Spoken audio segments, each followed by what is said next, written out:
tudo aqui. Se a internet tiver problema aí também, vocês me falam, tá? Ok. Vou compartilhar com vocês aqui agora. A gente vai começar falando dessa disciplina aqui, ó. Tá aparecendo aí para vocês, gente, a tela? Não. Não? Vai já aparecer então, peraí. Sara, tu procura te levantar. Oi? Eu tô deitada no chão. Gente, vocês estão com preguiça. Vocês já estão com preguiça uma hora dessa. Preguiça, eu tô cansada, que eu terminei de limpar quintal ainda agorinha.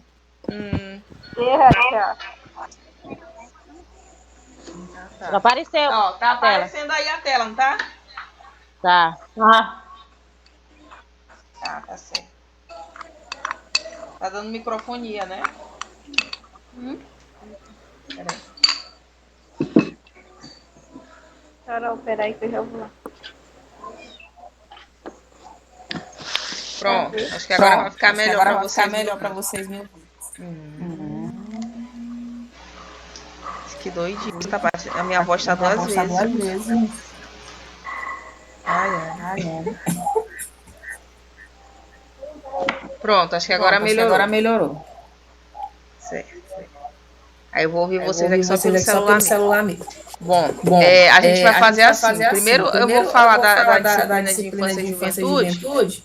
Aí depois eu falo daquela outra disciplina. A gente vai fazer só tudo numa carreira, porque se a gente ainda der intervalo, a gente já tá cansado. Aí pra voltar de novo com outro link, né? Já vai ser quase 10 horas, é melhor a gente fazer. A Larissa tá pedindo pra entrar. Boa noite, Larissa. Boa noite. Então a gente vai fazer logo tudo de uma vez. Se tiver muito pequenininha a tela pra vocês, gente, coloca o celular deitado, que dá pra ver bacana, tá? Pode colocar o celular assim, naquele modo de girar a tela. Coloca lá em cima, põe assim pra girar, que fica tudo ok. Bom, a gente vai falar dessa disciplina agora de infância e juventude, e só recapitulando o que a gente tinha tratado a respeito dela, aí já quase um mês, né, quando a gente viu. Nessa disciplina, a gente falou sobre o que era, de fato, a infância e... Peraí, tem uma pessoa aqui com som, vou só tirar esse som. Bom, a gente viu o que seria, de fato, a infância e a adolescência.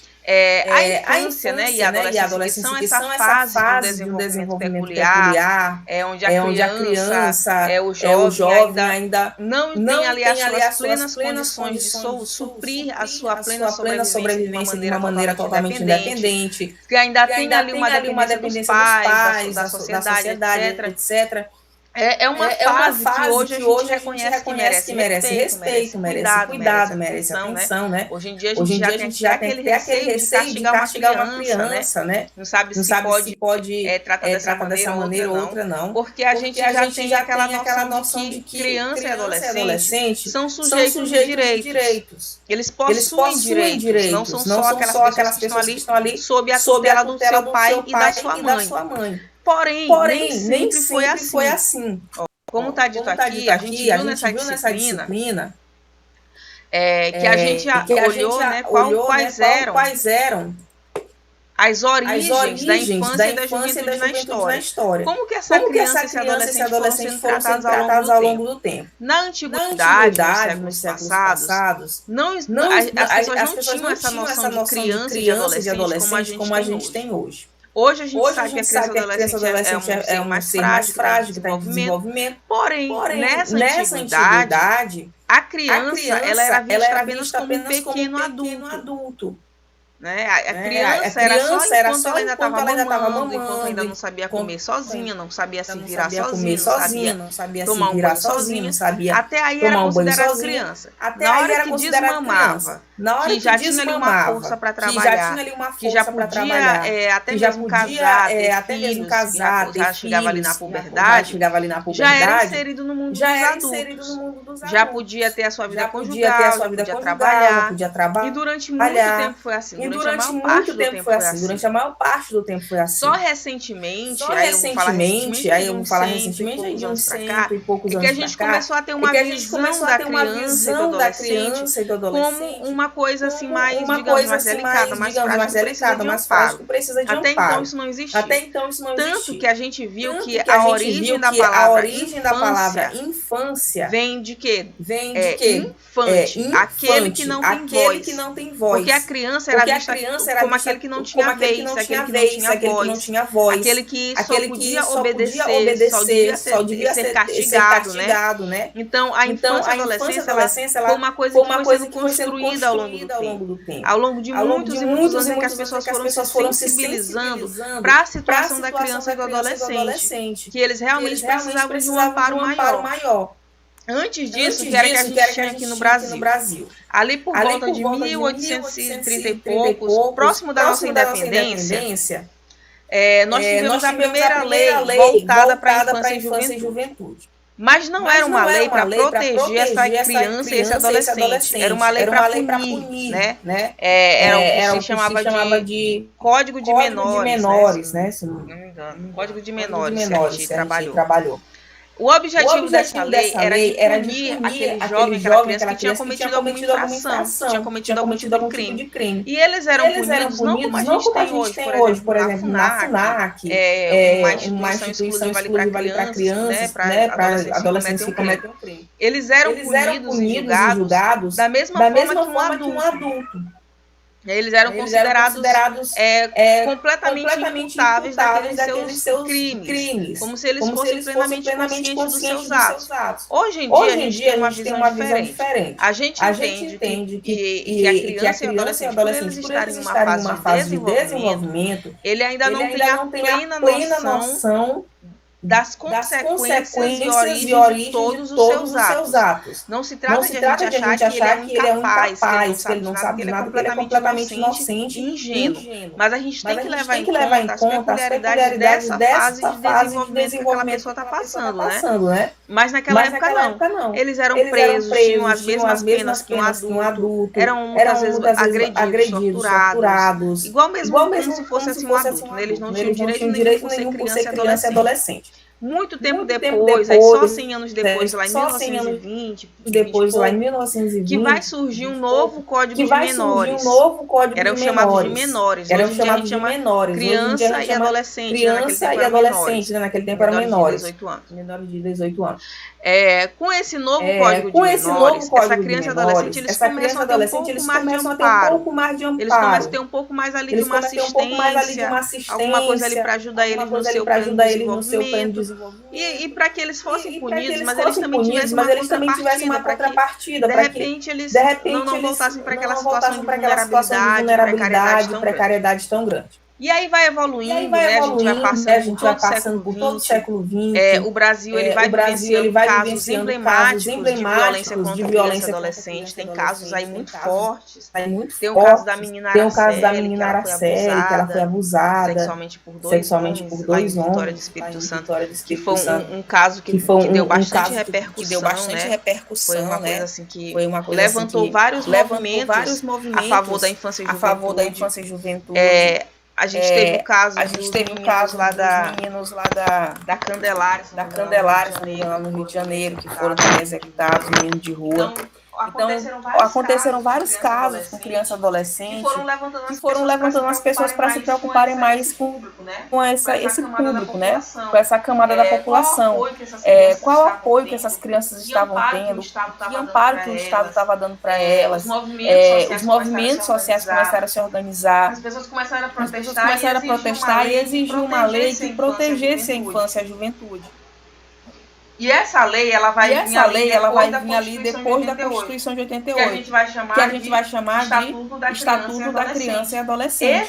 Esse Estatuto da Criança e Adolescente, ele estabelece os princípios das políticas públicas para a infância e juventude. Então, ele vai dizer ali que esse adolescente, essa criança, eles não estão mais sujeitos a uma doutrina de punição. Eles agora estão sob uma doutrina de proteção integral. Então, essa criança, esse adolescente, de acordo com o ECA, ele vai ser protegido tanto no seu desenvolvimento físico, desenvolvimento mental, intelectual, social, familiar, né? Tem que ser uma proteção integral. Esse ECA ele também vai dar base para todas as políticas públicas que versam sobre a infância e juventude. Então, se você quer fazer uma política pública voltada para a criança e adolescente, qual vai ser a minha base? O que eu tenho que abordar, o que eu não posso abordar?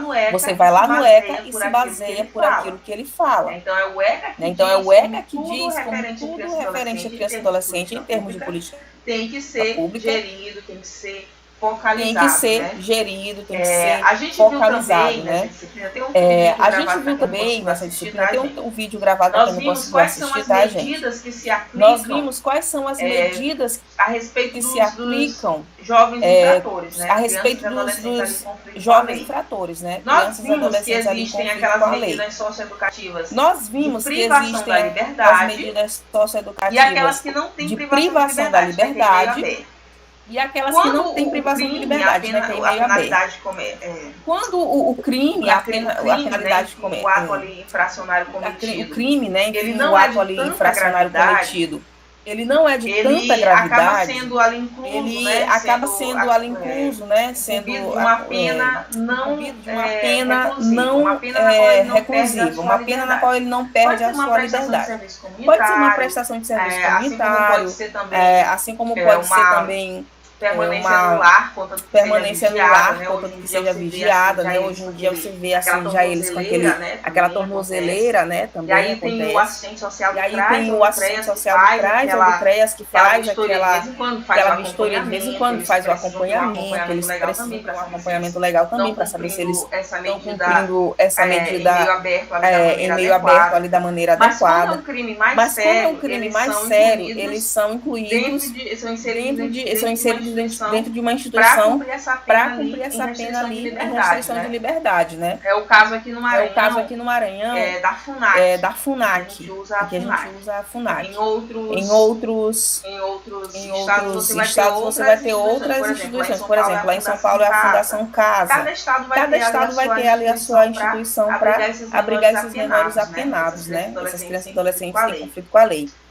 E essas medidas elas têm que ser proporcional à idade e ao ato e à responsabilidade que esse adolescente tinha, né, a noção que ele tinha daquele ato que ele estava cometendo. Você não pode aplicar uma pena excessiva ou uma pena ali muito branda, tem que ser proporcional. E você tem que tentar, assim, na maior parte das vezes, sempre que possível, dar antes da medida mais rígida uma advertência. Então, aquela pessoa ali, o jurista, no caso, o juiz, né? Se eu não me engano, ou acho que é o juiz. Ele vai dar um conselho para aquele jovem. Desculpa, gente. Tô lembrando direito, mas acho que é o juiz. Que ele vai dar, uma advertência, como se ele desse um sermão, para que ele não voltasse a fazer aquilo, né? E aí, se ele reincide, ele acaba recebendo uma pena maior. E a gente viu essa questão. Nós vimos também a respeito da institucionalização de crianças e adolescentes. O que é essa institucionalização? É a inserção de crianças e adolescentes em abrigos, né? Em casas abrigos. Aqui no Maranhão a gente usa essa terminologia, casa-abrigo, né? Quando é promovida ali pelo poder público. Não se usa mais aquela expressão orfanato, aquele albergue de crianças que não conheceu o pai e a mãe. Até porque o perfil dessas crianças que estão em abrigo hoje mudou bastante, né? Essa criança que vai estar no abrigo não é aquela criança que cresceu sem pai, sem a mãe, que é órfã, que não tem nenhum parente, como acontecia antigamente, né? Que eram aquelas crianças que eram abandonadas quando nasciam, etc. Claro que isso existe até hoje. Mas o perfil dessas crianças tem mudado. Hoje em dia você vai encontrar muito nesses abrigos, né? Até às vezes a maioria do perfil dessas crianças são aquelas que cresceram com o pai e com a mãe, tem todo o seu vínculo familiar preservado, conhece a avó, tia, primo, porém tiveram que sair dessa família. Porque essa família, ao invés de proteger, representa a maior ameaça para a vida delas. Né? Então, o perfil agora é outro. Não é a criança que não tem mais pai nem mãe. É aquela criança que tem pai e mãe, porém esse pai e essa mãe representam uma ameaça para a sua integridade. Para vocês verem, né? Que ponto a gente chegou. As políticas de enfrentamento à violência sexual contra a criança e adolescente no Brasil, a gente viu também. Então, nós vimos que ainda temos uma dificuldade muito grande de implementar a proteção contra o abuso sexual, a exploração sexual de crianças e adolescentes. Até porque esse abuso, essa exploração, na maioria das vezes ela acontece dentro de casa, ou por alguém conhecido, ou por alguém com quem aquela criança possui um vínculo afetivo. E como é que essa criança ela vai conseguir diferenciar uma agressão de um carinho? É uma agressão de uma brincadeira. Sendo que aquela pessoa que está perpetrando uma violência é alguém que ela gosta, é alguém que ela conhece, é um pai, é uma mãe, é uma tia. Né? Como é que ela vai diferenciar isso? Então, é uma das violências mais difíceis de você detectar. Até porque a criança não se sente à vontade para falar sobre ela. Ela silencia, ela se sente culpada. Às vezes ela carrega essa marca pela vida toda. Então, essa política pública de proteção à criança e adolescente no Brasil ainda deixa muito a desejar por esse fato, ainda né? é muito complicado a gente conseguir implementar, infelizmente. Existe também a diferença entre o abuso e a exploração. O abuso é quando há realmente ali o contato sexual daquele idoso, daquele adulto com aquela criança, com uma pessoa mais velha, com um adolescente também. E a exploração é quando você usa a imagem daquela criança, quando você a prostitui, quando você a coloca numa situação erótica ali que esteja ali constrangendo ela, né, uma coisa que não é adequada à idade dela. Então, existe essa diferença entre o que é o abuso e o que é a exploração, né? Explorar a sexualidade e abusar sexualmente das crianças e adolescentes. Nós vimos também a questão da juventude, né? Como que o jovem é tratado no Brasil. A respeito dessas políticas públicas, né? Os desafios que são colocados para essa adolescência. E também para esse fim de adolescência e início de vida adulta. E a gente debateu aqui que falta muita iniciativa para promover um acesso melhor desses jovens, né, às políticas públicas, aos seus direitos. Hoje em dia a gente já tem aquela mentalidade de que a criança tem direito, a criança tem que ser protegida, a criança não pode sofrer abuso, etc. Porém, quando é com um adolescente, a gente não tem essa visão muitas vezes. A gente acha quando acontece alguma coisa, mas ele fez por merecer, mas também esses jovens hoje estão tudo perdidos. Esse menino sabe o que ele fez, ele já responde por si, engravida, né? Ela que arca com as consequências. Então, o jovem no Brasil, ele é muito negligenciado, ele é muito deixado avulso. Esse jovem brasileiro, ele é invisibilizado. Ele é invisível, é como se ele não existisse. Ninguém dá ali uma assistência, uma política pública, uma formação técnica para ele entrar no mundo do trabalho, para ele ter uma renda. Para esse jovem ter ali um curso técnico e superior também. Aí os nossos jovens eles têm que sair das suas cidades muitas vezes para ir para outros estados ou para outras cidades, né, para outra capital ali para ele poder sobreviver, porque na cidade dele ele não tem perspectiva. Não existe uma preocupação com essa juventude. Nos últimos 30 anos a gente conseguiu diminuir bastante a mortalidade infantil. Porém, os nossos jovens e adolescentes continuam morrendo muito. Então a gente salvou as crianças.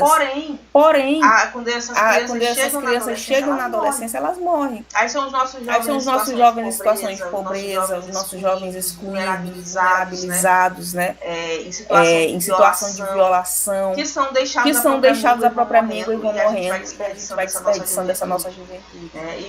A gente viu até também a diferença. O que é essa criança adolescente em situação de vulnerabilidade e essa criança adolescente em situação de violação. A vulnerabilidade social quando ele está numa situação de pobreza, uma situação de falta de condições de prover os mínimos existenciais, não tem alimentação, tem uma moradia precária, não tem acesso à educação, etc. Isso é uma vulnerabilidade social. A situação de violação é quando essa criança, esse adolescente já sofreu algum tipo de violência. E essas duas coisas andam junto. A vulnerabilidade e a violação. Onde há a pobreza, a precariedade dos meios de vida, há com mais frequência ou mais chance de acontecer a violência.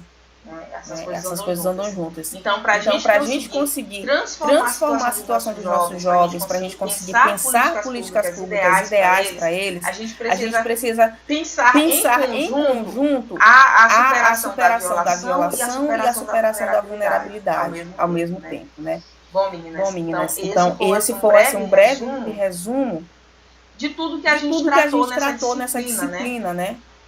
Se vocês tiverem mais algum comentário, fazer alguma coisa que vocês lembram, que vocês querem relembrar, que não ficou assim muito claro, vocês podem estar fazendo ao longo da nossa tutoria, tá? E qual é o objetivo geral dessa disciplina? Qual é a intenção? O que é que vocês precisam aprender a partir dela? O objetivo dessa disciplina é que vocês possam aprender o que é infância, o que é adolescência, o que é essa juventude, tanto na história como na atualidade.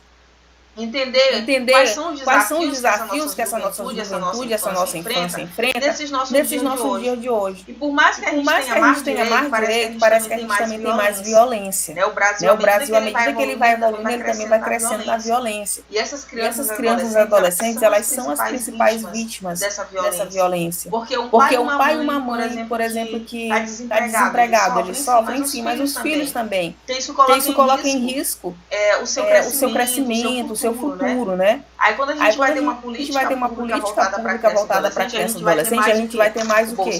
Bolsa Família, a gente vai ter mais aquelas de transferência de renda. Às vezes, quando é para a juventude, é o lazer, é o esporte, um curso de profissionalização, etc. Mas não se pensam políticas públicas intersetoriais, não se pensam políticas públicas ampliadas que articulem educação, saúde, segurança, justiça, família, trabalho, comunidade, arte, né, tudo cultura. Isso tem que estar junto. Não adianta você fazer um projetinho para o jovem da comunidade tal, se não pensa essa situação geral. Se não pensa, eu vou fazer um curso profissionalizante para esse jovem. Mas como é que ele vai se inserir no mercado de trabalho? Vai ter vagas? Né? Aí eu vou promover aqui um serviço de lazer. E a educação desse jovem? Como é que fica? Vou promover uma quadra de esportes. Tá, mas e a alimentação? E a saúde dele? Né? Então não existe essa ação integrada de políticas públicas voltada para a juventude. Isso é muito precário, é muito ausente no Brasil. É a nossa realidade, é o que a gente vê, né? Quando a gente quer saber se uma política pública ela está sendo bem implementada, a gente vai nos números da realidade.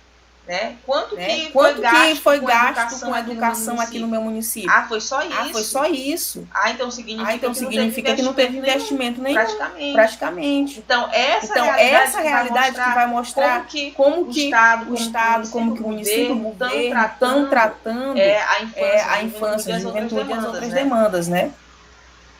Bom, então esse é o objetivo, que vocês entendam o que é essa juventude, essa adolescência, essa infância, os desafios que são colocados e a importância da ação do Estado, do poder público, para criar políticas sociais que enfrentem as dificuldades que essas pessoas passam, né, que a nossa juventude passa. Certo? Leiam esse plano, tá, gente? É sempre bom vocês lerem o plano da disciplina, tá? Aí aqui vai ter só alguns livros indicados, quem quiser ter mais contato. Sempre eles deixam aqui essa bibliografia.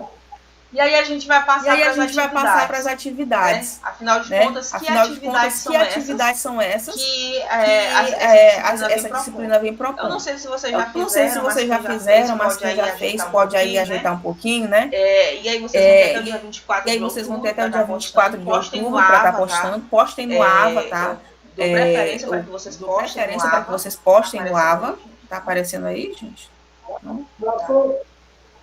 Eu dou preferência para que vocês postem no AVA, tá? Eu dou preferência para que vocês postem no AVA, tá? Só podem mandar pelo e-mail. Porque pelo e-mail fica complicado. Tem uns polos que só podem mandar pelo e-mail. Mas como vocês podem mandar pelo AVA, é melhor ainda. Preste atenção aqui. Aí na atividade 1, preste atenção aqui, ó. Deixa eu só fazer uma pergunta para vocês. Eu acho que era Rosiane. Deixa eu só fazer uma pergunta para vocês. Eu acho que era Rosiane. Se eu já tinha postado as atividades no AVA, né? Se eu já tinha postado as atividades no AVA, né? Rosiane, eu já postei. Das duas disciplinas. A gente vai só ver aqui como é que responde elas hoje, viu? Já tá lá para quem quiser. Dar uma olhada. A atividade 1, valendo ela diz assim, ela diz assim, com base no guia de estudo e no texto, né? Esse texto bem aqui que está do lado, ó, esse texto aqui, realize um debate, né, na tutoria, que é o debate que a gente vai fazer aqui agora, assim, a respeito dessa questão da infância e juventude. Aí você vai fazer um resumo desse debate. Se você quiser complementar um pouco mais, você pode clicar aqui nesse link, tá? Nesse texto, eu acho que eu até coloquei para vocês também esse texto lá. No grupo. Assim, quem quiser, saber um pouquinho mais a respeito da história da juventude, da infância, etc. Fica à vontade. Mas o mais importante mesmo para vocês responderem essa atividade 1 é o quê? Que vocês façam um resumo de um debate. Vamos fazer aqui uma breve discussão. Vamos fazer aqui uma breve discussão, aproveitando que vocês todos aí estão online. A gente vai fazer aqui uma breve discussão. Vou colocar aqui uma questão para vocês. Eu quero colocar aqui uma questão para vocês, eu quero ouvir a opinião de cada uma, tá? Por exemplo. Tá aparecendo, né? Ixi, não tá aparecendo, né, o slide. Sumiu, professora. Sumiu? Tá, então eu vou fechar. Pronto, já apareceu. Pronto, já. Olha só, eu vou colocar aqui para vocês, eu queria a opinião de vocês a respeito disso. Vocês acham que esse Estatuto da Criança e Adolescente, ele veio mais trazer direitos, ou ele veio mais para passar na cabeça dos jovens, para dar mais impunidade quando eles cometem um crime, ou se é aquele importante da direito da infância, da juventude? Qual a opinião de vocês, assim, sincera? O que cada uma acha? Rosiane, ela quer a minha opinião como mãe. Eu quero a tua opinião aí sincera. Eu quero a tua opinião aí sincera. O que tu acha a respeito como mãe, né? Como mãe. Uma pessoa bem traidora. Eu, pra mim, é mais na cabeça, porque a gente não pode brigar com o menino porque ele diz, eu vou dar parte da senhora. A gente não pode dizer que vai bater, eu vou dar parte da senhora porque eu tenho o mesmo direito. Então, a gente não tem mais direito nenhum. Hoje em dia, quem tem direito mais é só ele. Então, tu acha que o ECA ele tem mais para dar direito, mais para o adolescente do que para os pais? Eu acho. Eu acho que é pela parte dos dois. Como assim? Porque a gente não pode dizer nada pro menino. Se dá uma lapada no menino, ele... Eu vou dar parte da senhora, que eu tenho meu direito, eu sei qual é meu direito. Teu filho já te disse isso? E não é nem doido de mim, porque se ele disser, eu quero o pessoal dele. Então tu tá falando... Então tu tá... então teu argumento que é irmão, porque tu tá falando que não é verdade. Tu tá falando uma coisa que não aconteceu. Se bater, eu vou dar parte da senhora, porque eu sei quais são meus direitos. Ela tá com 11 anos. A filha de quem? A filha do meu irmão, do Correio. Então a tua opinião é essa, então né? A tua opinião é essa, né? O ECA ele acaba dando muito direito para criança e adolescente, né? Ainda mais que a gente é uma coisa que a gente não pode nem esconder hoje em dia. Eu acho que é pelas duas partes também, porque como a Rosiane falou, tem esse caso de que a gente não pode ficar a mão nas crianças e tudo eles falam que vão dar parte, né?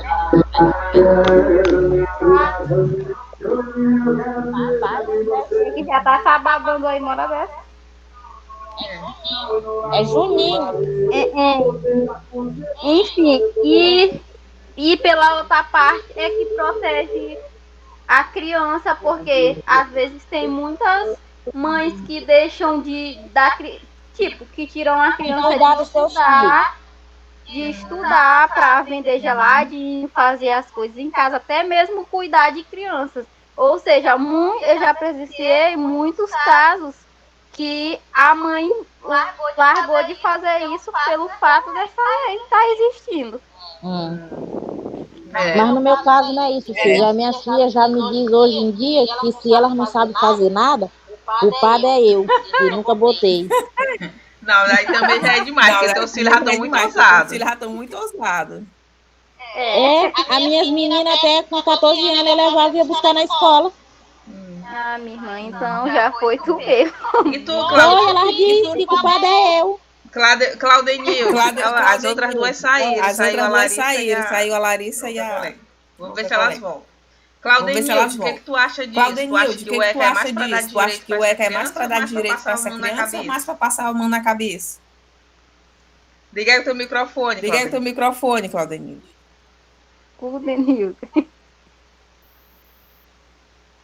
Cadê? Ela saiu, será? Não, acho que... Não, é só clica em cima da tua foto. Em cima do C, né, que tá teu nome. E clica em cima do microfone. Clica em cima da tua foto. Não, será? Será? Esse. Oi, minha irmã. Quero ver quando tiver teus meninos. Gente, será que ela saiu? Ah, mas vai ter. Quer dizer, ela não saiu da coisa, né? Tá online. Mas não tá assistindo a... eu acho que ela tá só, então... colocou ali como tivesse, né? Mas esse debate de vocês foi bem interessante, né? Ver as duas visões. A gente sabe que... A gente não pode... Eu tô aqui, gente. Ah, tu tá aí? Tu chegou? Eu tava aqui, eu não tava conseguindo ligar o microfone. Fala aí, Claudinha, a tua opinião. Fala aí, Claudinha. Eu tava ouvindo aí as meninas falando. Eu acho assim que vai do entendimento de cada pai, de cada família, porque assim a família ela tem que pôr os limites. Regras e limites. Cara, ela desligou o microfone de novo. Ela desligou o microfone de novo. Ela saiu. Eu acho que tá a internet dela. A internet dela tá entrando e saindo, né? Deu basicamente para ver a opinião de cada um. Né? Rosiane, ela já tem a visão mais radical, mais conservadora, né? Que o ECA, ele traz mais direito para a criança do que deveria ter. O pai, a mãe, né? Que o pai, a mãe, ele deve ter mais tutoria ali sobre esse assunto. Dá a tua opinião. Claudine, termina de dar a tua opinião. Rosiane falou, né? Isso que fala que se a mãe bater... Rosiane falou, né? Mas assim, eu acredito que para essas crianças foi passado uma visão totalmente diferente do que é o Estatuto. Eu vejo que o Estatuto ele é bem claro, assim, bem objetivo. Porque eu tenho uma criança aqui de 10 anos e a gente conversa sobre esse estatuto. Quando ele era menorzinho, ele falava essas coisas. Mas aí eu fui fazer ele entender que não é bem assim. Que assim como a criança tem direito, ele tem dever, existe uma lei que protege ele, sim. Mas os pais não deixam de ter autoridade sobre as crianças. Eu acho que falta assim um entendimento melhor sobre o estatuto. Exatamente. Eu acho que falta a gente conseguir realmente dizer para as pessoas o que é o estatuto, né? Porque não basta a gente dizer, olha, agora a criança é intocável, ninguém pode tocar nela. Não é isso, ela tem ali a tutela, né?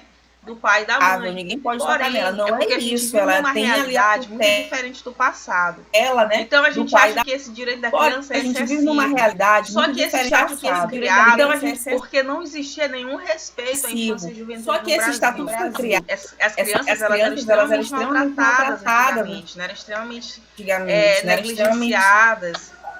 Muita criança era levada para trabalhar em outra cidade, para ajudar no sustento da família, às vezes nunca mais via essa família. Quantas meninas que a gente não conhece, gente, até recentemente, parentes nossos que começaram a trabalhar em casa de família com 7, 8, 10 anos, e aí não teve uma vida ali, né? Quantas eu fui trabalhar em casa de família com 9 anos. Com 9 anos, Rosana. Com 9 anos, uma pessoa que era parente da família me levou para a Imperatriz, que era para estudar. Só que quando cheguei lá, eu fui trabalhar. A história era totalmente diferente, hein, totalmente diferente. Eu fui trabalhar.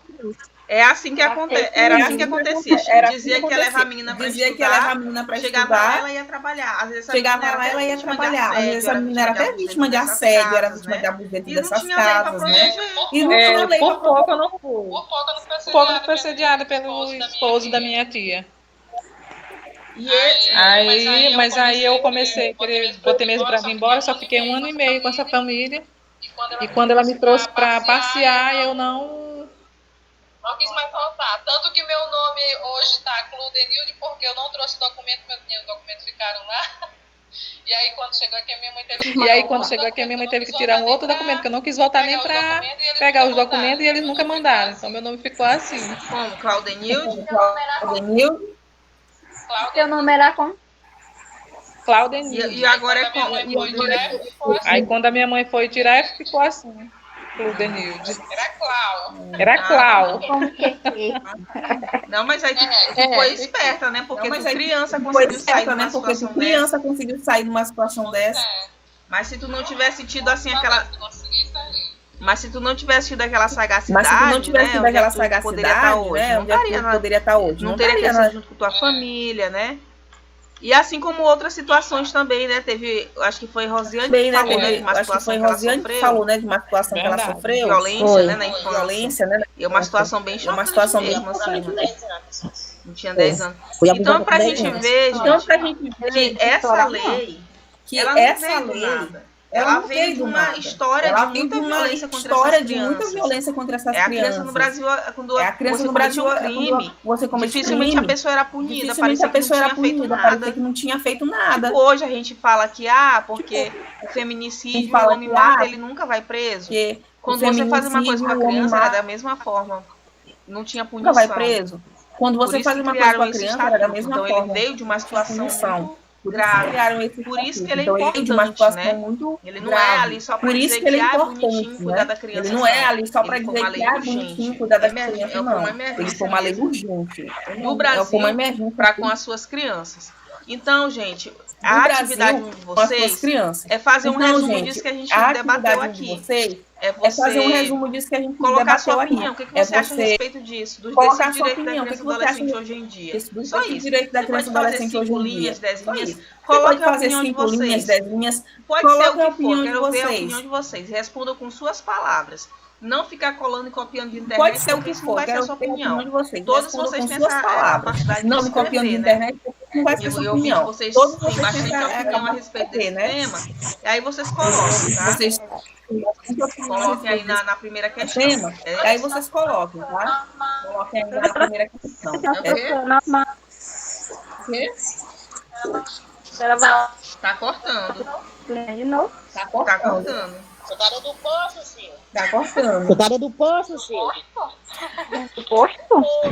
Do poço. Professora. Pode falar. A senhora vai dar aula na próxima disciplina de novo pra gente? Depende, eu não sei, porque eu não sei como é que eles escolhem, né? O professor que vai.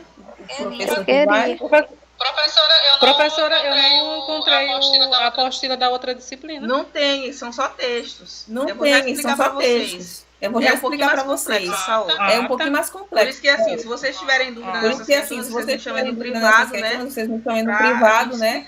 Ela é mais complexa que aquela outra. Ela é mais complexa que aquela outra. É bem mais difícil. Ela exigiria assim que a gente tivesse uma aula presencial mesmo. Uma aula presencial mesmo, tipo uma oficina na sala. Porque é avaliação, gestão de política. Então, esse aqui é a atividade. Então, esse aqui é a atividade valendo resumo pontos, né? Você fazer um resumo dessa sua opinião, desse debate que nós fizemos aqui a respeito desse direito da criança e adolescente. Atividade 2, o que vocês vão fazer? A partir da leitura do guia de estudo, do texto 2, o que é o texto 2? É esse texto bem aqui, ó. É só clicar nele, né? É só clicar nele. Faça um resumo. Então, você vai fazer um resumo.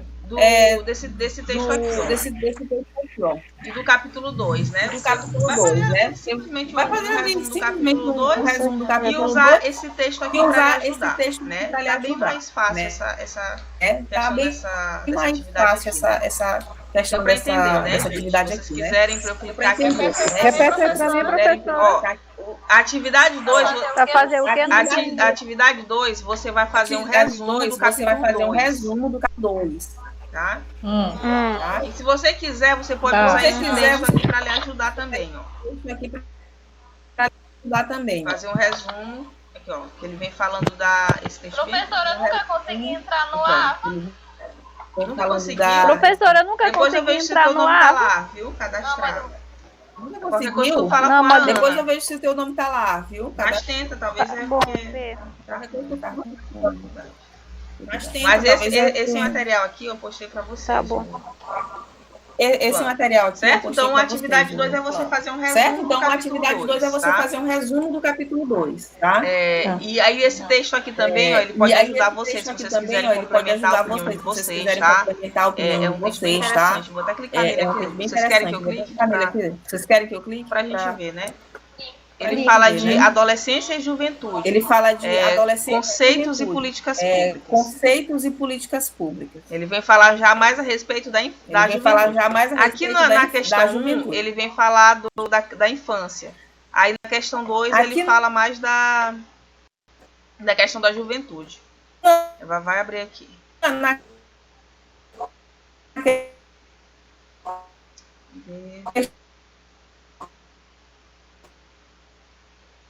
Cadê? Travou aqui, tá? Tá carregando. Então, ele vem falar da infância. Enquanto não abre aqui...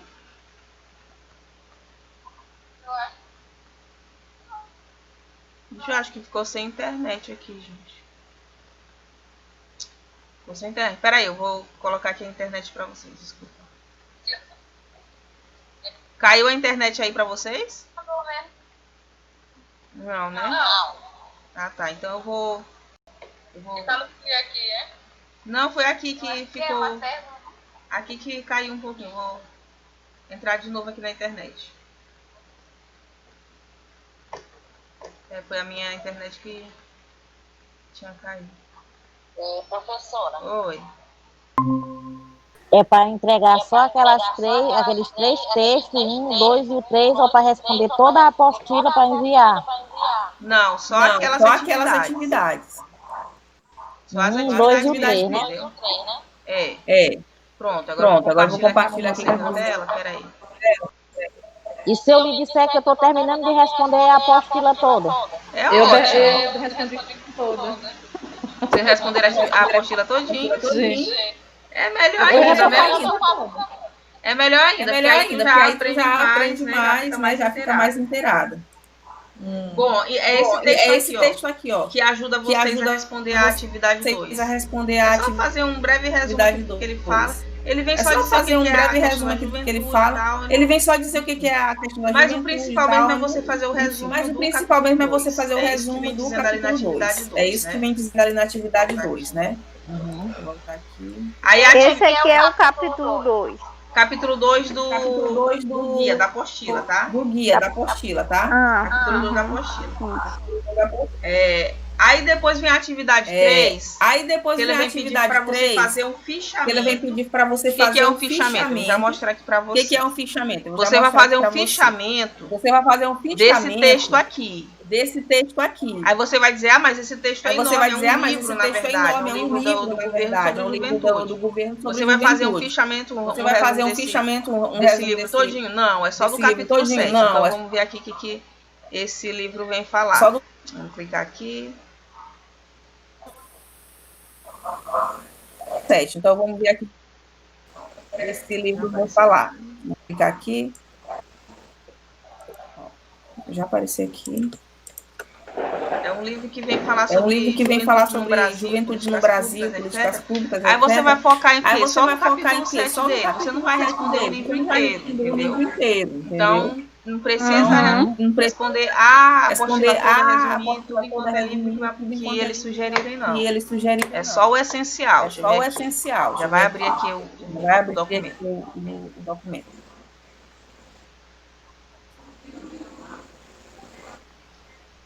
Sumiu foi tudo agora. Já apareceu, porque tá carregando. Vai aparecer.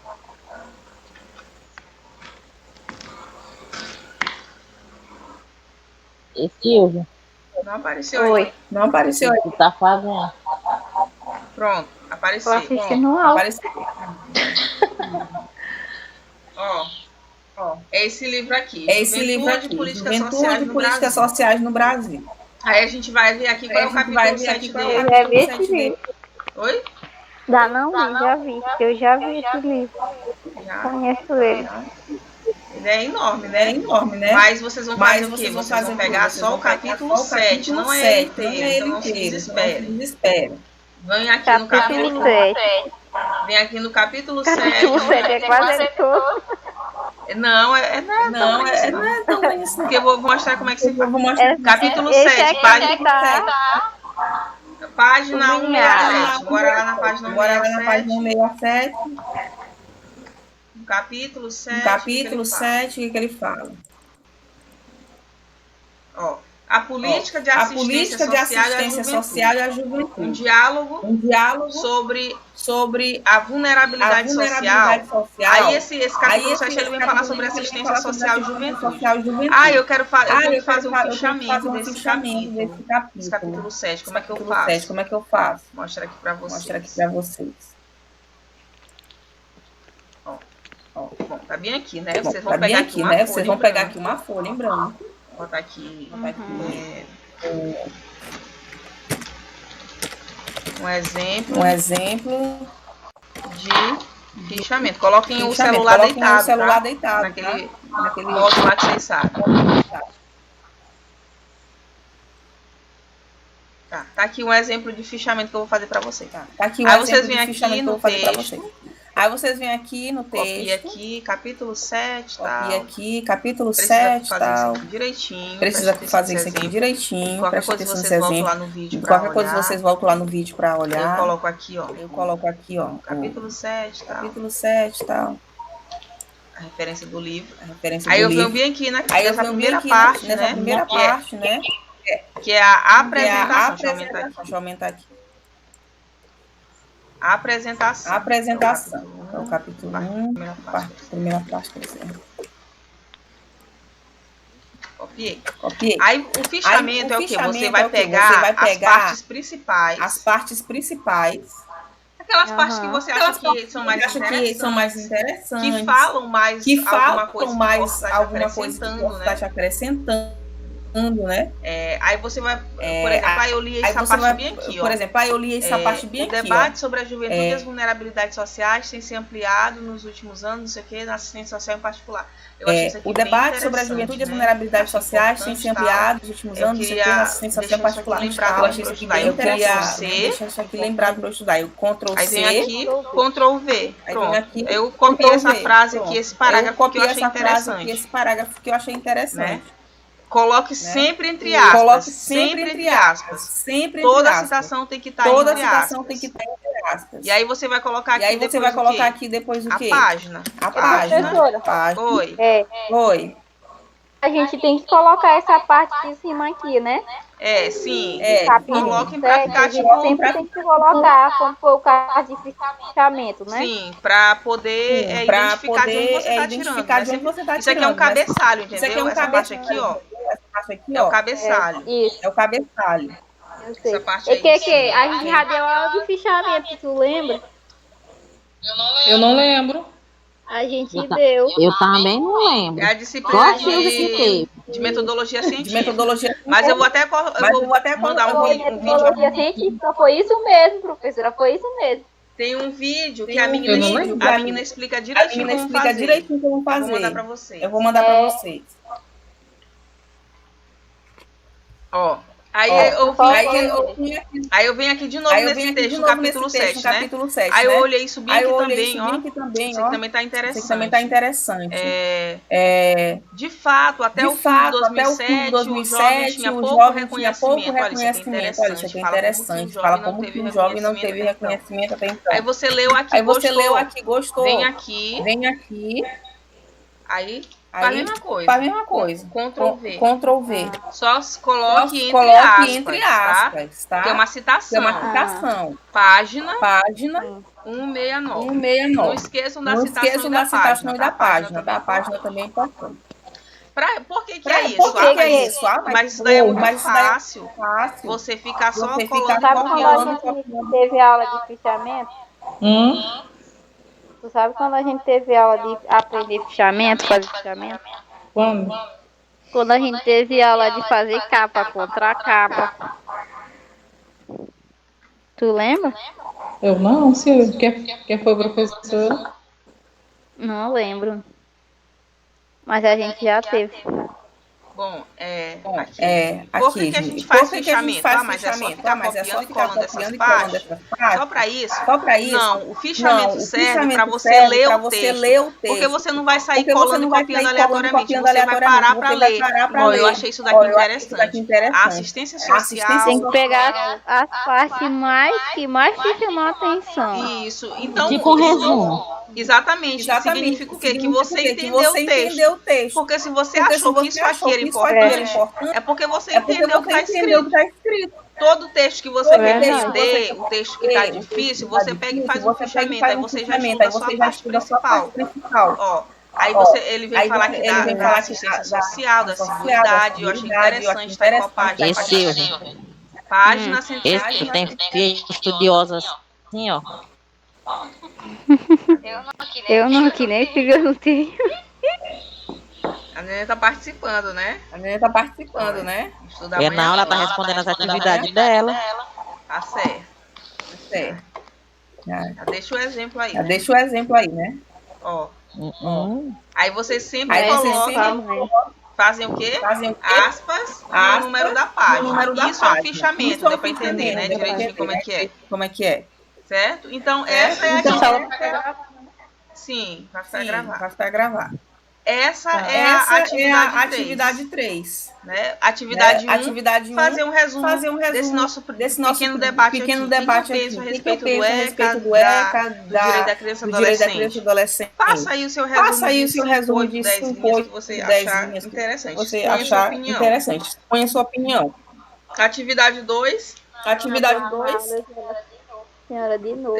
Eu não sei como é que faz, né? Não sei se é eles que escolhem. Aí a atividade 2 é o quê? Fazer o resumo do capítulo 2 da apostila. Atividade 3, o fichamento daquele capítulo 7. Atividade 3, certo? O fichamento daquele capítulo 7. Deu pra entender, né? Fechou essa parte aqui dessa disciplina? Não tem mistério, certo? Deu pra entender, né?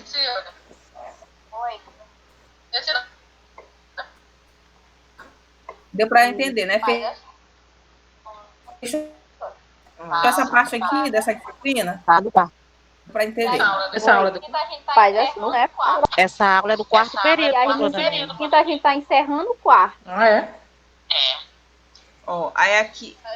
Tá um tempo sim. Ó, aí aqui. Deixa eu ver aqui. Aí a nossa outra disciplina, que é aquela que você estava falando que não teve apostila, né? Ela tem só os textos. Mas também é interessante, porque você vê que às vezes ele tem mais detalhes do que a apostila, né? É complicado assim, ter acesso a eles, porque às vezes não abre, etc. Mas eu vou explicar aqui como fazer essa atividade. Esse daqui também tá no AVA, né, professor? Tá, também. Deixa eu só baixar aqui a atividade 1 que eu tinha esquecido. Pronto, vou baixar aqui. Tá abrindo aí para vocês. Vou fechar aqui. Eu vou fechar esse exemplo de fichamento, né? Vocês já entenderam como faz? Sim. Certo, peraí, cadê aqui? Bom, atividade 1. A atividade 1 dessa disciplina, deixa eu abrir aí para vocês. Ela vem dizendo o seguinte. Com base na aula ministrada, avalie um projeto social. Por que essa aula ministrada acabou ficando complicada para a gente fazer isso virtual? Porque se a gente tivesse presencial, a gente estaria fazendo, digamos assim, um exercício de avaliação de um projeto, seria bem mais interessante, né? Enfim, por isso eu não vou exigir muito de vocês nessa primeira atividade, não, porque exigiria que a gente tivesse tido um tempo para fazer esse trabalho, né? Como a gente acabou não tendo, a gente vai só focar mesmo aqui nos exercícios mesmo, aqui o que der para vocês fazerem, dá foco no que der para fazer. Eu acho que eu nem vou colocar isso aqui para vocês avaliarem o projeto, porque é complicado. Avaliarem um projeto. A menos que vocês queiram, né? A gente poderia explicar brevemente. A menos que vocês queiram, né? A gente poderia explicar brevemente para vocês entenderem. O que vocês vão fazer nessa atividade 1? O que vocês vão fazer nessa atividade avaliar um projeto social. O projeto que eles estão colocando esse vídeo. O projeto que eles estão colocando esse vídeo. Fizeram um projeto imaginário, né? Projeto para dependentes químicos. Projeto Restaurando Vidas. Aí tem aqui um projeto social, né? Sempre que a gente vê uma ação social, essa ação ela tem um projeto ali por trás. Aí você tem aqui no Maracujá, uma comunidade bem carente de São Luís, na zona rural. Você vai ter o quê? Atividades. O que eles vão fazer para esses usuários? Educação, esporte, lazer, atividades domésticas, artesanato, música, etc. Aí eles têm aqui o objetivo geral, reinserir na sociedade ex-dependentes químicos. Objetivo específico, ofertar tratamento de desintoxicação, promover atividades de desenvolvimento pessoal, familiar e comunitário, desenvolver aptidões que sirvam para o trabalho e garantia de renda. Aí está aqui as metas desse projeto. Enfim, né? Vem falando aqui muito a respeito dele. O que eu quero que vocês façam nessa atividade? Finjam que vocês são uma assistente social, que foi chamada para avaliar esse projeto. Aí, digamos assim, a emoção, uma pessoa fez esse projeto para ressocializar os usuários, né, os ex-dependentes químicos. Só que a gente não sabe se esse projeto ele realmente teve um fruto positivo ou não. A gente precisa chamar uma assistente social para saber se ele realmente teve a eficácia que deveria ter tido ou não. Para saber se ele realmente teve a eficácia que deveria ter tido. Porque a minha tela travou aqui. Não, peraí. Deixa eu ver se eu estou para a gente verificar. Porque a minha tela travou aqui. Né? O que eu vou fazer? Vou abrir aqui outro. O que eu vou fazer? Vou abrir aqui outro. Certo. Então eu, Silvia, Rosiane, eu sou assistente social, eu fui chamada para avaliar esse projeto que foi feito ali para dependentes químicos. Quais são os critérios que eu vou usar para avaliar esse projeto?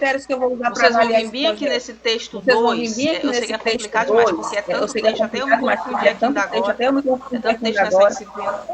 Vocês vão usar o texto 2 para responder a atividade 1, anotem aí. O texto 2 responde à atividade 1. Vou colocar aqui. O texto 2 responde à atividade 1. O que é atividade 1? Para você avaliar um projeto social. Agora eu recebi essa missão. Professora, de qual é essa disciplina aqui? Gestão de políticas e programas. que a gente também faz isso, assistente social, ele não trabalha só na concessão do benefício, né? Vou cadastrar uma pessoa para isso, para aquilo, não. Vou cadastrar uma pessoa para isso, para encaminhar, não. A gente também avalia um projeto social, a gente avalia uma política pública. Então, por exemplo, eu quero saber como é que está a assistência social em Monção. Será que o recurso foi investido ou não foi? Aí quem é que vai fazer essa avaliação? Pode ser um assistente social, que vai ser chamado, né, pelo governo e tal, sei lá. Aí como é que você vai avaliar? O primeiro critério que você vai fazer é analisar essa política ou esse projeto em sua totalidade, a partir da incorporação analítica dos principais aspectos que constituem. Aí você vai pegar, tipo aqui, esse projeto Restaurando Vidas, né, para ex-dependentes químicos. Você vai ver os objetivos, o que eles querem fazer, eles querem reinserir. É uma coisa boa, né? As metas, aí você vai dizer, olha, esse projeto, o total das ações dele, o objetivo dele, as intenções são muito boas. É muito necessário que isso aconteça, precisa restaurar a vida dessas pessoas, tal. A gente achou muito interessante que eles colocam também médico, eles colocam nutricionista, para dar um apoio. É isso que você vai dizer o que você achar. Ou então você achar que esse projeto ele é muito superficial. Isso aqui, esse negócio de dar educação, esporte, lazer para ex-dependente químico, não tem condição de transformar a vida deles. Esse projeto aqui, vocês investiram errado. A prefeitura de Monção fez esse projeto aqui, mas ele não vai ter condição de ter resultados porque ele foi mal planejado. Ele é muito superficial, ele não vai lá na raiz da coisa, entendeu? Vocês vão dizer o que vocês acham desse projeto, vocês estão nessa missão. Outra coisa que vocês vão ter que falar a respeito desse projeto. Você vai ver se existe alguma contradição dentro dele. Esse projeto, ele não apareceu para você. Já marca aí. Esse projeto, ele coloca uma coisa bonita na teoria, que esse dependente químico ele vai se recuperar, mas será que a realidade favorece isso? Será que essas famílias elas estão preparadas para receber esse ex-dependente? Essa comunidade que ele vive está preparada para receber? Ele vai ter inserção no mundo do trabalho? E se eu estou fazendo uma atividade de capacitação para eles, como é que eles vão se empregar? Aí você vai dizer, olha, se você for do a favor, se você achou esse projeto bom, você vai dizer, olha, tá super interessante esse projeto, ele tem condição de a família conseguir receber de novo essa pessoa. Mas se você acha que esse projeto ele está deixando muito a desejar nos seus objetivos, etc., você vai dizer, esse projeto ele tem até bons objetivos, mas ele não tem como acontecer na realidade. Você vai avaliar, né? Esse projeto. É basicamente isso que a gente faz. Aí depois você vai fazer o quê?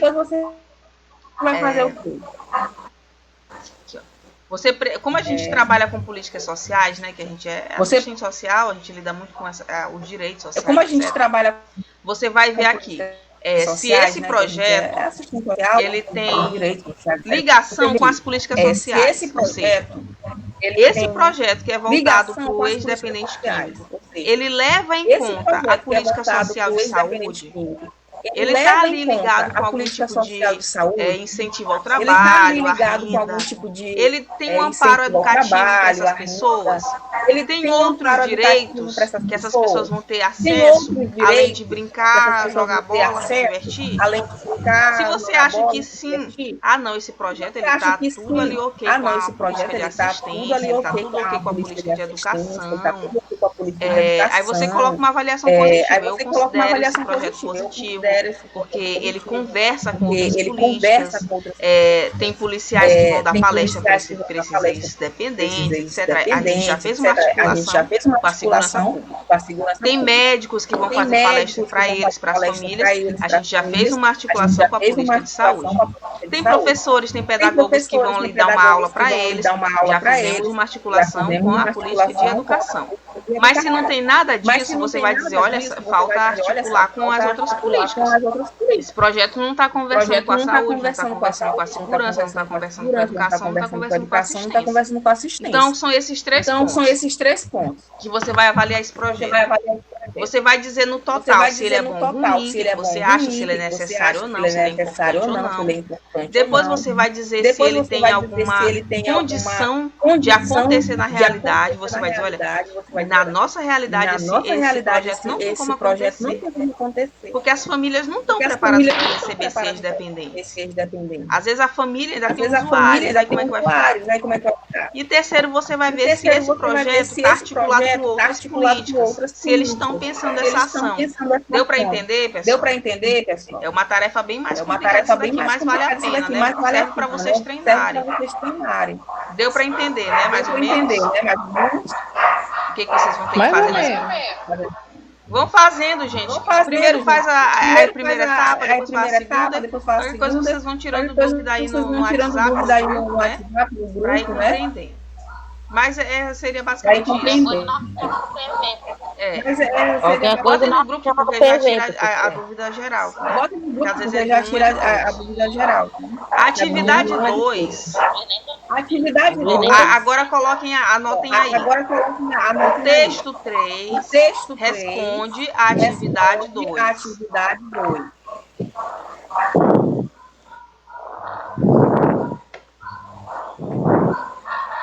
Põe aí o texto 3. Peraí, deixa eu ver se eu consigo ver aqui. O texto 3 responde a atividade 2. Colocaram? Sim. Já, né?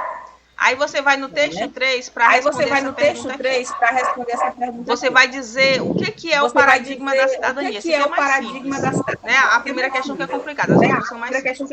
O texto 3 é esse bem aqui, ó. O texto 3 é esse bem aqui. Você vai dizer o que é o paradigma da cidadania. Está aqui na página... É a página 3, né, que está escrito aqui, ó. 119, no texto é 119. Mas é a terceira página.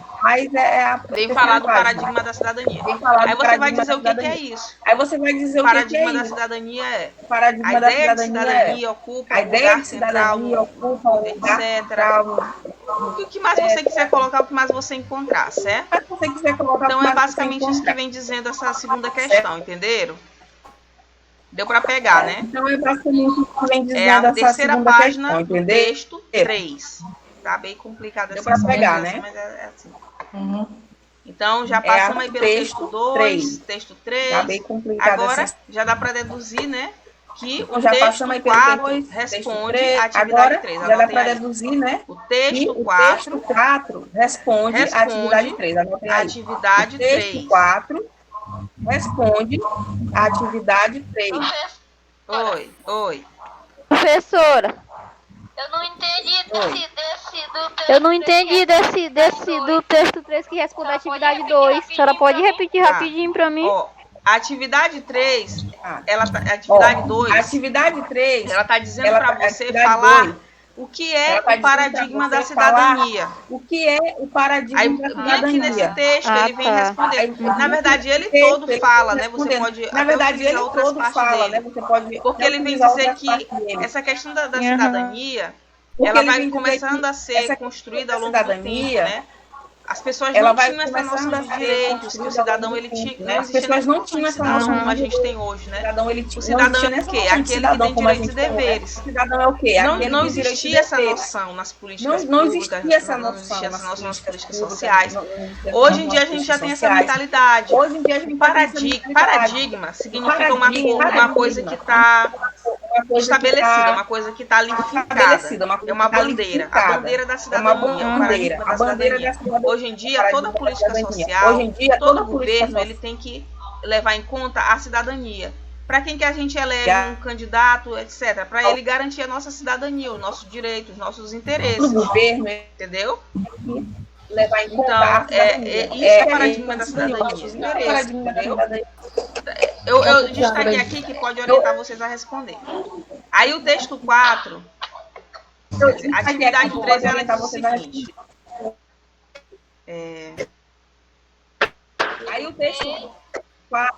O texto 3 responde a atividade 2. O texto 3 responde a atividade 2. Sim, aí o texto 4 responde. Atividade 3, vocês não vão fazer essas duas, não. Vocês vão fazer só essa aqui. Atividade 3. Atividade de baixo. Atividade 3, vocês não vão fazer essa, não. Vocês vão fazer só essa aqui, tá? Essa aqui de baixo, ó. Atividade 3. Atividade 3, que eles esqueceram de colocar lá também.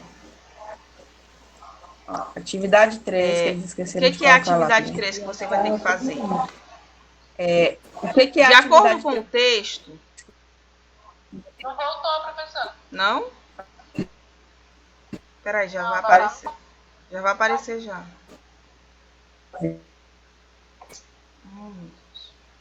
Será que é na internet aqui? Não, até lento mesmo. De acordo com o texto. É porque assim, às vezes o PDF ele... Tá, então eu vou fechar aqui esse texto 3 para ver se abre aqui.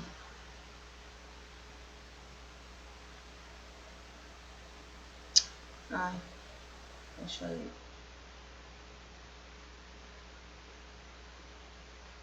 Peraí. Pronto, acho que agora vai, né?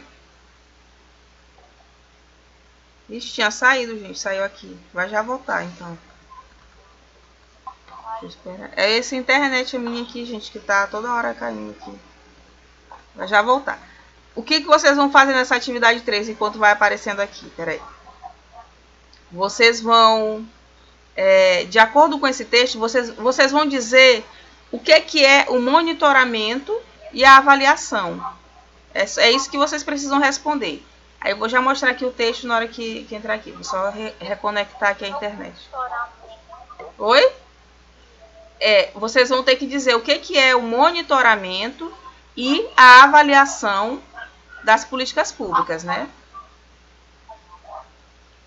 Porque quando você está avaliando uma política pública, você está monitorando ela também, né? De certa forma. Da avaliação. Monitoramento e avaliação de políticas públicas. Tá, gente? Vou tentar reconectar aqui. Porque tinha trocado a rede sozinho. O computador ele mudou a rede de internet sozinho. Pronto, já vai voltar. Certo. Então você vai dizer o que é o monitoramento e o que é a avaliação de programas e projetos. Isso é a sua atividade 3. Vocês podem até colocar aí anotado, né? O que é a atividade 3? Você vai ter que responder o que é o monitoramento e o que é a avaliação. Onde é que você vai achar essa resposta? Deixa eu ver se já voltou aqui. Pronto, já voltei. Agora eu vou compartilhar aqui com vocês. Pronto, vai já aparecer agora. Tá aí, ó. Apareceu, né? Apareceu, né? Voltou. Apareceu. Então essa aqui é a sua atividade 3. De acordo com o texto, texto 4, você vai dizer o que é o monitoramento e a avaliação de um programa, um projeto social, né? Aí a gente vem aqui no texto 4. Mostra aqui. Texto 4. Bem na página 4. Página 4 no texto 4. Mas ele todo, né? Interessante se vocês quiserem dar uma olhada nele todo. Dá uma olhada nele todo. Cadê? Não apareceu?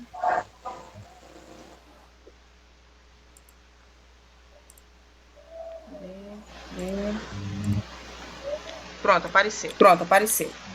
Bem na página 4 do texto 4, vocês vão ver a respeito disso. Mas ele todo vem falando a respeito dessa questão.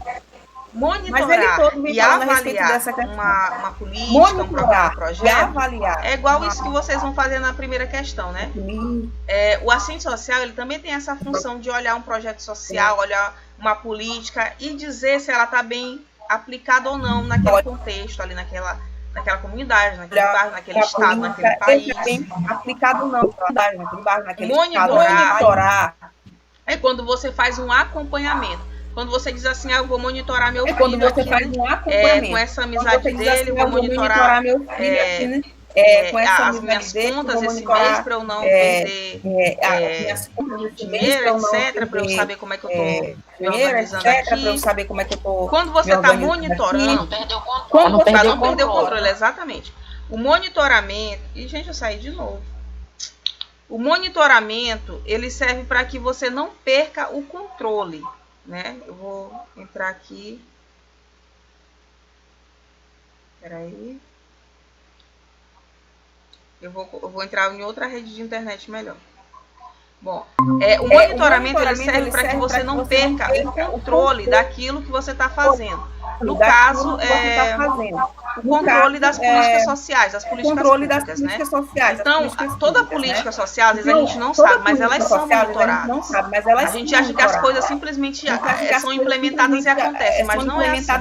Quando chega, por exemplo, num hospital, numa cidade, num município, numa comunidade, esse hospital ele vai ser monitorado constantemente. Frequentemente tem pessoas que vão ver a questão dos gastos, que pelo menos é para ser assim, né? Pessoas que vão ver a questão dos gastos, a questão do investimento, se ele está sendo realmente aplicado. Quando um projeto social é feito, ele também precisa ser acompanhado. Esse acompanhamento ele precisa ser constante. Desde antes de você implementar, porque, a gente resolveu fazer esse projeto aí para os ex-dependentes químicos numa determinada comunidade. Antes de você chegar com esse projeto, você tem que monitorar essa comunidade, essas pessoas, essa família, para saber se vai dar certo. Depois, quando esse projeto ele já está sendo tocado, quando ele já está acontecendo, você vai monitorar ele também. A gente precisa ter isso que foi o Rose, né? Rosiane falou. A questão do controle. A gente precisa ter um controle desse projeto. Quantas pessoas estão entrando nele? Tem gente nova querendo entrar nesse projeto, mas a gente tem capacidade de aceitar novos ex-dependentes? Ou tem muita gente saindo desse projeto? Como é que a gente pode controlar a saída dessas pessoas para não ter evasão? Você controla também, você monitora depois, também depois que esse projeto acabou. Agora a gente vai fazer um monitoramento para saber se deu certo ou não, se a nossa meta ou não, ou se o programa começou com 100 dependentes, agora tem só 35. Será que isso foi um sucesso? Isso foi um fracasso? Esse monitoramento após o fim de um ciclo é uma avaliação. Quando a gente faz a avaliação da disciplina, que momento que a gente faz? No final da disciplina. Então, é uma avaliação. Quando você atribui um valor. Está escrito bem aqui. O que é avaliação? Você vai atribuir um valor. Você vai medir o grau da eficiência de alguma coisa. Qual é o valor? Foi positivo ou foi negativo? Contribuiu ou não contribuiu? O que é medir o grau de eficiência? Funcionou ou não funcionou? Se a gente tinha aquelas atividades ali de lazer, aquelas atividades de entretenimento, de convivência familiar. Funcionou ou não funcionou? Eficiente é aquilo que funciona, ineficiente é aquilo que não funciona. Esse programa, esse projeto, essa política está funcionando? Então ela tem eficiência. Isso serve até para nós, enquanto cidadãos, saber como é que as coisas estão funcionando no nosso país, né, no nosso estado. A gente tem que exercitar essas noções. A eficácia. A eficácia é se aquilo está conseguindo atingir a sua meta. Ele está conseguindo cumprir seu objetivo. Quando você está com febre, com gripe, você toma um remédio e esse remédio te alivia a tua febre em 15 minutos. É um remédio eficaz. Ele foi lá, cumpriu o papel dele. Ele te curou, ele conseguiu resolver a situação. Se esse projeto ressocializar tantos ex-dependentes como ele está se oferecendo, ou esse projeto aí do governo, ele conseguiu fazer, ele chegou, bateu a cobra e mostrou o pau, ele foi eficaz. Ele teve não só eficiência, como ele teve eficácia. Porque tem coisa que funciona, mas não tem eficácia. Tá acontecendo a coisa ali, mas não tá funcionando. Não tá tendo resultado. E a efetividade é se esse programa, esse projeto, ele realmente conseguiu unir essas duas coisas, a eficiência e a eficácia. Né? E isso é avaliar. Não é só dizer que foi bom ou ruim. Você precisa medir essas coisas. E tem vários indicadores para você saber se uma coisa é eficiente, mas isso já são os 500. Né? Isso aqui é vocês vão ver numa pós-graduação que vocês vão fazer, com certeza, a respeito de avaliação de programas e projetos. Oi. Avaliação de políticas, né? Vocês vão ver isso aqui. É uma disciplina, na verdade, curso, né? Bem mais amplo. Os indicadores de eficiência, indicadores de eficácia, indicadores de efetividade. Aí vocês vão chegar na sua resposta, né? E vão dizer, o monitoramento é um acompanhamento para que você tenha controle. A avaliação é um instrumento para você atribuir valor, medir grau de eficácia, efetividade nas práticas, programas e projetos. Não tem mistério nenhum. Isso está o quê? Na página 4, no texto 4. Mas leiam esse texto todo, que ele fala muito a respeito dessa questão da avaliação. Ele é bem interessante, tem umas coisas bem interessantes. Se vocês quiserem conhecer mais sobre isso, né? Vocês podem também ver no YouTube. Nesse texto aqui, vocês vão ver as fases de avaliação de uma política, de um programa, de um projeto. Você vai ter o marco zero. O que é o marco zero? É quando você avalia antes de implementar aquela ação. Olha, nessa situação aqui, eu acho que ele vai dar certo. Aquela comunidade, eu acho que já não vai dar, porque tem a questão de facção, tem criminalidade, além disso, pode fazer esse projeto, essa comunidade aqui já vai dar. Você já avalia antes de começar. Tem a avaliação de processo, que é quando você avalia enquanto esse processo está acontecendo, enquanto o projeto está sendo tocado, né? Que é depois da gente. Oi? As meninas, Silvia e Rosiane, nós já demos uma aula sobre isso, avaliação?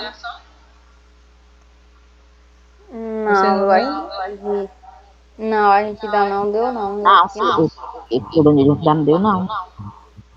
Será? Acho que foi na outra faculdade que eu dei, será? Talvez. Tá me parecendo tão familiar.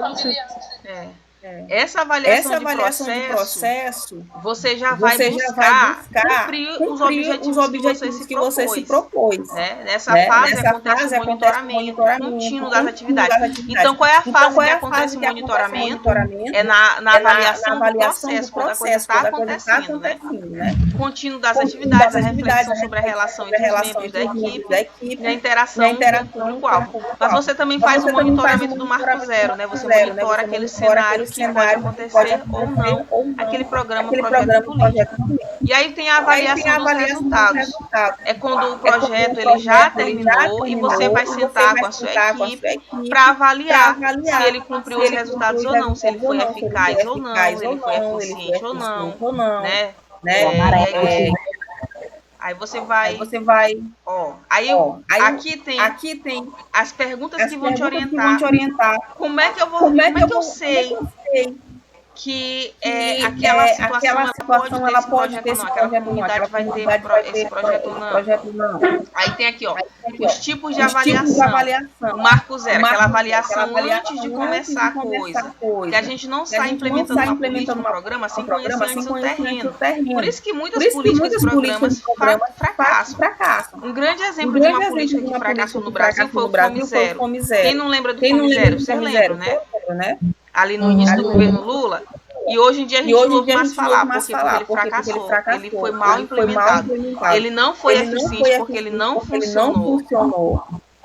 Não tinha como transportar tanto alimento assim pelo Brasil, transportar alimento por caminhão, a gente não tem essa facilidade toda. Eles queriam transportar aqueles alimentos que sobram, né? Para as regiões mais carentes, mas isso não funcionou.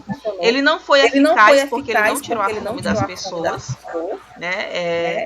Enfim, ele acabou não sendo efetivo. Ele não se concretizou, ele não aconteceu. Isso é um exemplo de uma política que fracassou. Por quê? Porque ele não foi feita uma boa avaliação de marco zero. O Fome Zero ele foi implementado assim muito nas pressas, né? Ele não foi pensado, ele não foi bem avaliado antes de começar a acontecer. Quais eram as perguntas que deveriam ser feitas? Onde queremos atuar? Quais são as regiões que poderiam estar recebendo, né? Qual é o perfil dessas pessoas, o perfil nutricional? No caso de um projeto para ex-dependentes, qual é a faixa etária dessas pessoas? Qual é o tipo de droga? Qual foi o motivo que levou elas a estar nesse meio? Como é a relação delas com a família? Cada um vai ver quais são as perguntas que precisa fazer, né? Quem é que sofre com esse problema? Como é que é essa situação hoje? Quem são as pessoas que nós vamos focar? Quem é a equipe que nós vamos estar convocando, né? A equipe é fundamental. Então, aí, quando vocês forem elaborar seus projetos, né? Vocês já vão ter aí as perguntas para guiar. Aí, a avaliação do processo. O projeto, a gente já viu o terreno, já escolheu as pessoas que vão ser atendidas, já escolhemos a equipe, já escolhemos nossos recursos, nossas atividades, nossos objetivos, até o tempo, né? Quais meses que a gente vai trabalhar com essas pessoas, os dias da semana, se dá para todo mundo, etc.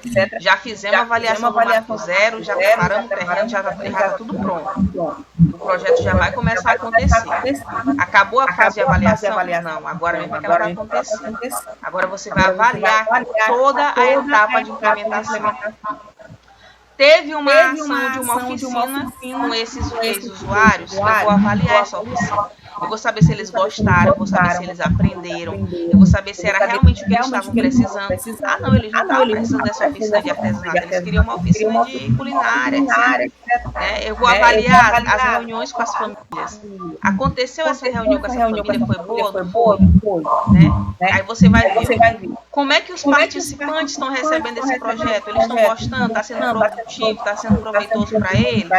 Porque aí você evita a evasão. Se na primeira semana, no primeiro mês de projeto, você sentou e fez uma avaliação. Olha, só nesse primeiro mês a gente já perdeu 15 participantes. Tem algum problema acontecendo. Você precisa ir atrás para ver o que é. Está chato? Não está interessante? O que está acontecendo? Uma contenção de riscos, né? Quais são os pontos fortes e fracos das atividades desse projeto? Será que são nossas atividades de lazer? Oi. No caso, a gente vai avaliar aquele projeto lá, ler aquele texto, que tem um projeto que a senhora mostrando agora, né? Sim. E a gente vai responder essas perguntas aqui.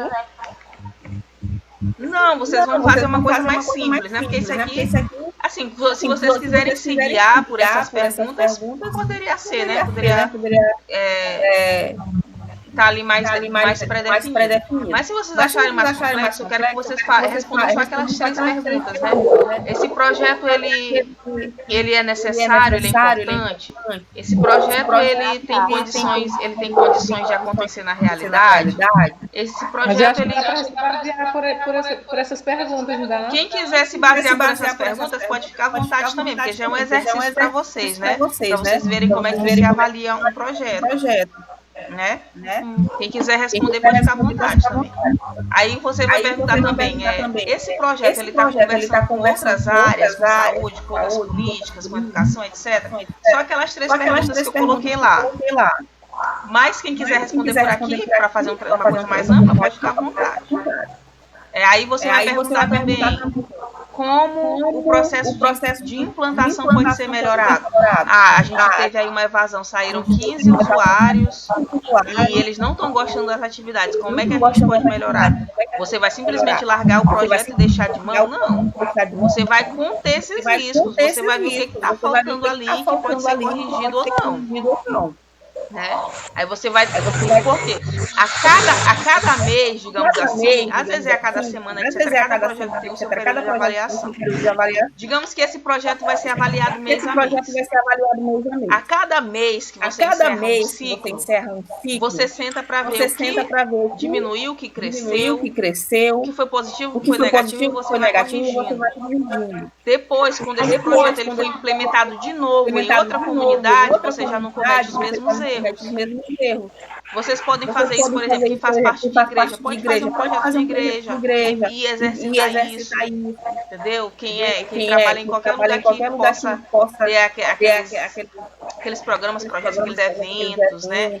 Pode ser uma coisa de um dia só. Oi? Pode ser uma... Tu trabalha na saúde com vários projetos. Pode ser uma coisa assim, ó, começa com um dia só.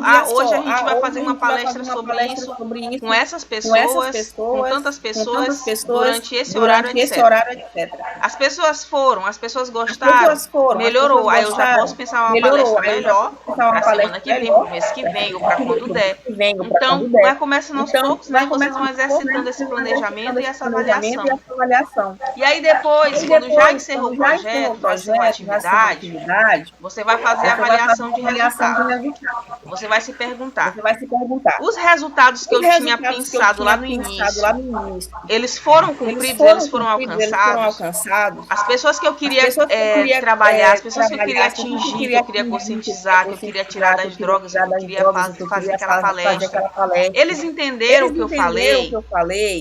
Esse público gostou desse trabalho, essa família recebeu melhor esses usuários, etc. Esses ex-dependentes, né? Outra pergunta que pode te guiar. Quais os efeitos, né? Quais efeitos tem um projeto sobre os envolvidos? Esse projeto impactou a vida das pessoas, mudou a vida delas de alguma maneira, mesmo pequena? Se sim, ele foi um projeto eficaz, eficiente, né? Ele foi impactante. Se não, eu preciso ver o que está acontecendo de errado. Quais são os nossos indicadores de resultados? Porque você, quando está avaliando, quando você está planejando uma ação, você precisa ter os teus indicadores de resultado. O que é aquilo que vai me indicar se o que eu fiz funcionou ou não? O que me indica que o meu projeto funcionou, por exemplo, a questão dos ex-dependentes, né? O meu indicador de resultado, para eu saber se aquilo realmente deu certo, são esses ex-dependentes convivendo plenamente na sua família. Convivência familiar, pronto, é o meu principal indicador. Teve convivência familiar, teve restauração de vínculos familiares rompidos? Teve. O meu indicador foi alcançado. Então, meu projeto teve sucesso. Ele foi bem pensado. Só para voltar aqui no projeto, desse exemplo, quais são os objetivos dele? Ofertar tratamento de desintoxicação. Qual é o meu indicador de resultado para esse objetivo? Esses ex-dependentes estão desintoxicados, eles estão frequentando esse tratamento, eles deixaram de estar viciados. Esse é o meu indicador. Ao atingir isso, tive bom resultado nisso, tive eficácia nisso. Qual era a minha outra intenção, meu outro objetivo? Meu objetivo era promover atividades de desenvolvimento pessoal, familiar, comunitário, para essas pessoas se reinserirem. Qual é o meu? Eu queria que isso acontecesse. Eu queria que eles tivessem convivência familiar e comunitária. Eles tiveram, então a convivência familiar e comunitária é o meu segundo indicador. Isso foi alcançado, então eu tive eficácia. Eu tive eficiência. O meu terceiro objetivo era desenvolver aptidão para garantir trabalho e renda, era capacitar eles, né? Fazer ali um trabalho de capacitação de trabalho. Eles estão capacitados, eles aprenderam uma profissão, eles aprenderam uma fonte de renda, conseguir. Né? Qual é o meu indicador? Capacitação de trabalho e geração de renda. Esse é o meu indicador de sucesso. Conseguir, então meu projeto foi bem sucedido, certo? Esses objetivos, eles vão indicar lá na hora que for avaliar os resultados, se esse projeto foi bem sucedido ou não. Entendeu? Deu para entender, gente? Mais ou menos essa questão? Mais ou menos. Vamos tentar. Eu vou olhar, tentar lá no privado. Qualquer coisa vocês vão praticando, né? A gente está no texto 4, né? Voltando aqui pro texto. Então, é isso que eu falar a respeito disso, né? Dessa questão de avaliação e monitoramento, basicamente. Mas ele todo é bem interessante, esse texto. Ele é bem curtinho, na verdade. Vocês conseguem ler ele assim, poucas horas, poucos dias, se sentarem para estudar.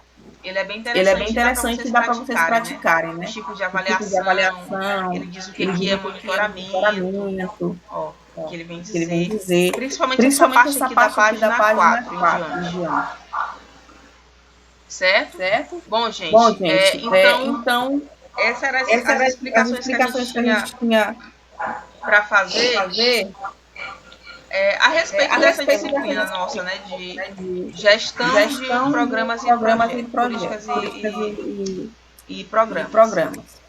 Certo? Tem alguma dúvida, algum comentário que vocês queiram fazer a respeito disso? Não. Só ficou um pouquinho confuso essa questão dos textos, né? Mas vocês vão acessando lá, vocês vão conseguindo se orientar. Ó, vocês podem fazer uma atividade dessa. Também estão no AVA, né, professor? Estão no AVA já. Vocês podem fazer uma atividade por semana. Entendeu? Para não ficar muito pesado. Para vocês não chegarem lá no final, às vezes perdido, às vezes com pressa, aí vai deixar para a última hora, complica, né? Então façam com antecedência. Se vocês fizerem uma atividade por semana, se vocês fizerem uma atividade por semana, já dá um tempo tranquilo. Dá um tempo tranquilo. Entregar até 24 de outubro. Né? Então dá bastante tempo, dá um mês para fazer. Certo? Vai dar tempo. Tem tempo bastante para responder, né, professor? Tem tempo. Se eu não tivesse respondendo as atividades, já tinha concluído. Também se não tivesse respondendo a apostila toda. Gente, você está fazendo a apostila todinha. Pelo menos já fica de conhecimento, né? Para vocês. É bom. Nunca é perdido, né? Bom, certo. Bom, gente, eu espero que tenha contribuído bastante para vocês essas explicações, assim, que a gente possa, quem sabe, né, ter outros momentos aí no futuro para a gente aprender mais, que a gente possa também se ver o mais breve possível de uma aula presencial, né, que é até melhor, tem tantos problemas, tem mais tempo e tal. E o mais rápido possível a gente volte, né, gente? Ninguém aguenta mais esse isolamento, né? É complicado ainda. Pessoalmente é muito melhor, né? É pior, tá tendo aglomeração e tudo, né? Só na educação que não tá. Nós conversamos, estão fazendo festa, estão no bar, então não tem mais aglomeração, não tem mais isolamento. Pois é. Só quem tá doente. Pois é. Meninas, vocês têm mais algum comentário, alguma coisa que vocês queiram falar? Podem ficar à vontade. Qualquer dúvida, né? Então, a gente já vai terminando aqui. Essa aula eu fiz possível para gravar. Se a gravação fechou, eu vou colocar no YouTube, tá? Mas, enfim, se vocês tiverem qualquer dúvida, vocês me perguntem, tá? Me perguntem. Tá bom. Tchau, meninas. Tchau, boa noite. Tchau, boa noite. Bom descanso. A gente já até aqui mais tarde. Tchau, Silvia. Tchau, Denilde. Tchau. A outra menina que saiu, a Larissa, né? Tchau, Sara, te comporta. Sou comportada demais. Pra te espancar a criança. Tá bom. Tchau. Tchau.